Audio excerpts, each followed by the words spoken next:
ถ้าหากว่าน้ำพนายพลิกล็อกชนะปากขยุงอะ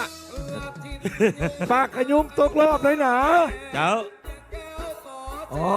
เออ มาแล้ว ออกมาแล้วดึงสตอกโยกแอลมา ดึงสตอกโยกแอลมาในน้ำบ้านเกินกลางหรือว่าน้ำพนายอยู่เบื้องฟังแล้วน้ำถุงสีแดงส่วนอีกลำหนึ่งในน้ำบ้านปากกระยุงอยู่รองน้ำวังรองน้ำถุงสีฟ้าคอยดึงคอยสาวออกมาเบิ่งมาไผ่น้ำเบิ่งมาไผ่ตามตอนนี้ขยับขยี้จี้แหงตีแสงขึ้นมายังเสมอกันอยู่บ่ฮู้ไผ่น้ำไผ่ตาม โอ้โหไผ่น้ำไผ่ตามแต่เบิ่งดีๆตอนนี้พี่น้องบ้านปากกระยุงเมืองเวียงคำเริ่มตีแห้งแสงหนีของพี่น้องบ้านน้ำพนายก็คือเจ้าแม่สองนางหนีแบบสบาย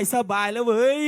เอาละเว้ยนี่แบบสบายแบบนี้ก็ต้องหัวพายท้ายเปิดระเบิดกันมาต่างคนต่างอัดต่างคนต่างงัดเบื้องตามสายตาตอนนี้เบื้องหน้าก็หูใจค่อยๆดึงสโต๊ะโยกงามโยกงามมาลองน้ำบังในน้ำบ้านเกินกลางน้ำพนายส่วนบ้านในลองน้ำบังในน้ำปากกระยุงตอนนี้จูจีสูสีกันแล้ว ปากขยุงหนีแล้วพี่น้องแต่ว่าตอนนี้บอกว่าพายแบบสบายหักแพงสามัคคีเช่นกันบอกว่าพายแบบสบายผู้บ่าวเมืองเวียงคำใช้บริการสีพายจาก3แข่งภาคใต้2แข่งภาคใต้ในนามของสวรรค์เขต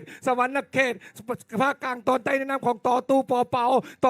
ปาและลูกสายหลาจากพี่น้องบ้านหาสนอเกี่ยวสาวบ้านเกินห้องเพลงเกี่ยวสาวบ้านเกินจักบาทก็นะเมื่ออายได้มาพบสาวแต่เพียงครั้งเดียวพายเรือซ่าขันสีภาคไปไหวมันกระโบได้อัตลดพี่น้องพายแบบสบายลอยหน้าลอยตาปากกระยุงหนีแล้ว หนีได้ตลอดปลอดภัยแต่ว่าจังใดกระเสียบ่ได้ปากกระยุงขอสนะสะกอนในนั่นภาคกลางแล้วก็มีตำรวจปกสแขวงบริคำไซบวกอยู่ในนั้นเอาไว้ปากกระยุงจะหนีได้ตลอดปลอดภัยหรือว่าจะให้น้ำพนายตามทัน แต่เบิ่งดีๆยังอีกประมาณ200 เมตรสุดท้ายจะเข้าเส้นไซทั้งพี่น้องบ้านปากกระยุงก็ยังพายแบบสบายดึงสโตกโยกสบายมาแล้วว่าจะเป็นจังใดเนาะนายหัวนำพนายขอแล้วนายท้ายโยมแล้วนายท้ายนำพนายโยมแล้ว50 เมตรจะเข้าเส้นชัยตัวนี้เบิ่งตามสายตาบอกว่าปากกระยุงหนีอย่างเดียว